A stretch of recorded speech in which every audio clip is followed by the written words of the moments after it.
একটা প্রশ্ন কিন্তু আমাদের প্রায় ভাবায়, তাই না? আল্লাহ কেন কাউকে ধনী করেন আবার কাউকে গরিব? এটা কি শুধুই ভাগ্য, নাকি এর পেছনে আরও গভীর কোনো কারণ আছে? প্রশ্নটা বেশ কঠিন আর অনেকের মনেই আসে। তো চলুন, আজ আমরা কোরআন ও হাদিসের আলোকে এই গভীর প্রশ্নটারই উত্তর খোঁজার চেষ্টা করি। এই প্রশ্নের গভীরে যাওয়ার আগে চলেন আমাদের চারপাশের খুব পরিচিত একটা দৃশ্য দেখি। এমন একটা দৃশ্য যা এই প্রশ্নটাকে আমাদের মনে আরও জোরালো করে তোলে। দেখুন, একদিকে ঝলমলে বিলাসবহুল জীবন, কাচের অট্টালিকা, আর ঠিক তার উল্টোপিঠে কি? ফুটপাতে শুয়ে থাকা একটা ক্ষুধার্ত শিশু। এই যে আকাশ-পাতাল তফাত, এই বৈষম্যটা যখন আমরা দেখি, তখন স্বাভাবিকভাবে আমাদের মনে একটা অস্বস্তি হয়, আর জন্ম নেয় কিছু কঠিন প্রশ্ন। এই প্রশ্নগুলোই তো আমাদের মাথায় ঘরে, তাই না? আল্লাহ কি কারো প্রতি বেশি সদয় আর কারো প্রতি কম? দারিদ্র্যের আসল কারণটা কি?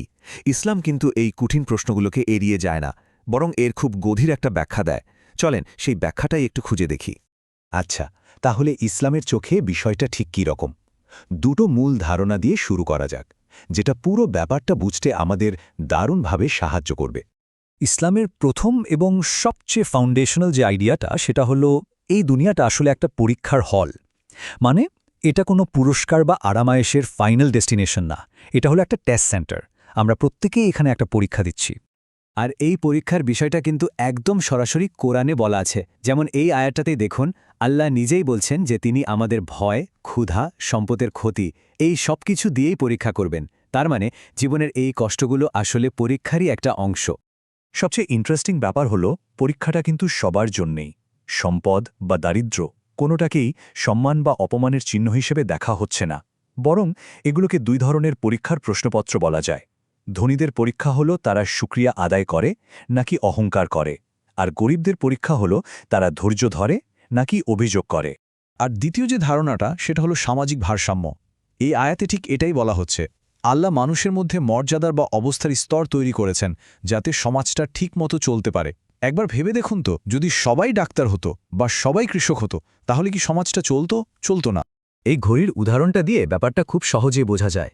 একটা সমাজে বড় বড় চোখে পড়ার মতো কাঁটাও লাগে, আবার ভেতরের ছোট ছোট অদৃশ্য স্ক্রুগুলোও লাগে। আসলে ধনী গরিব সবাই মিলেই এই সমাজটাকে, এই পৃথিবীকে সচল রাখে। একটা ছাড়াও আরেকটা অচল। আচ্ছা, আমরা দুটো মূল ধারণা তো বুঝলাম। এবার চলেন আর একটু গভীরে যাই।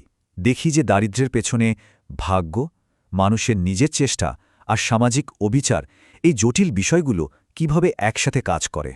ইসলামে দারিদ্র্যের কারণকে মূলত তিনটা স্তরে ভাগ করে দেখা হয়: ঐশী প্রজ্ঞা, মানুষের প্রচেষ্টা আর সামাজিক অবিচার।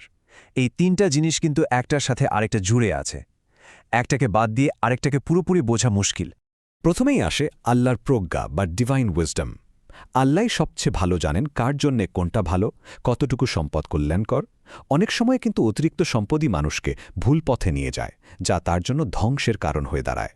এরপরই আসে দ্বিতীয় পয়েন্ট, মানুষের নিজের চেষ্টা। ইসলাম কিন্তু অলসতাকে একদমই সাপোর্ট করে না। শুধু ভাগ্যের উপর দোষ চাপিয়ে বসে থাকাকে ইসলাম নিরুৎসাহিত করে। গরিব হয়ে জন্মানোটা কারো হাতে নেই, কিন্তু সেই অবস্থা থেকে বের হওয়ার জন্য চেষ্টা না করাটা অবশ্যই একটা সমস্যা। আর আমাদের সোর্সগুলো কিছু কমন কারণের কথা বলে, যেগুলো অনেক সময় মানুষকে দারিদ্র্যের চক্রে আটকে ফেলে। যেমন ধরেন, আর্থিক পরিকল্পনার অভাব, কোনটা প্রয়োজন আর কোনটা স্রেফ চাওয়া, এই দুটোর মধ্যে গুলিয়ে ফেলা, শুধু একটা আয়ের উৎসের উপর ভরসা করা, কিংবা আয়ের চেয়ে বেশি খরচ করে ফেলার অভ্যাস। আর ৩ নম্বর এবং খুব গুরুত্বপূর্ণ একটা কারণ হল সামাজিক অবিচার। মানে অনেক সময় একজনের গরিব হওয়ার পেছনে তার নিজের কোনো দোষ থাকে না, বরং অন্যের ভুলের বা পাপের প্রভাব থাকে। যেমন সমাজে ধনীরা যদি ঠিকমতো জাকাত না দেয় বা দুর্নীতি করে সম্পদ কুক্ষিগত করে রাখে, তাহলেও কিন্তু দারিদ্র্য তৈরি হয়। এতক্ষণ তো আমরা দুনিয়ার কঠিন বাস্তবতা নিয়ে কথা বললাম। এবার চলেন মুদ্রার অপর পিঠটা দেখি। পরকালে, মানে আখিরাতে, ধৈর্যশীল গরিবদের জন্য কি বিশাল পুরস্কার অপেক্ষা করছে। এই হাদিসটা পড়লে কিন্তু সত্যি অবাক হতে হয়। ভাবা যায়, আল্লাহর রসুল সাল্লাল্লাহু আলাইহি সাল্লাম নিজে গরিবদের সাথে থাকতে চেয়েছেন। এখান থেকে বোঝা যায়, ইসলামের দৃষ্টিতে দারিদ্র্য কোনো অসম্মানের বিষয় নয়, বরং এর সাথে এক বিশেষ আধ্যাত্মিক মর্যাদা জড়িয়ে আছে। আর এটাই তো দুনিয়ার হিসাবকে পুরোপুরি উল্টে দেয়, তাই না? যারা এই দুনিয়ায় অভাব অনটনে ছিল, সবর করেছে, তারাই হবে জান্নাতের বেশিরভাগ অধিবাসী। আর সবচেয়ে অবাক করা তথ্যটা হলো এইটা, ৫০০ বছর। ধৈর্যশীল গরিব মানুষেরা ধনীদের চেয়ে ৫০০ বছর আগে জান্নাতে ঢুকবে। কারণটা খুবই সিম্পল। দুনিয়ায় তাদের সম্পদ কম ছিল, তাই আখেরাতে তাদের হিসাব নিকাশও হবে একদম সহজ আর হালকা। তো এত সব আলোচনার পর মূল প্রশ্নটা হলো, আমাদের করণীয়টা কি? আমাদের অর্থনৈতিক অবস্থা যাই হোক না কেন, আমাদের জন্য পথটা কি? চলুন শেষ অংশে সেটাই জেনে নিই। দেখুন, আসল ধনী বা গরিব হওয়াটা কিন্তু টাকা পয়সার চেয়েও বেশি নির্ভর করে মানসিকতার উপর।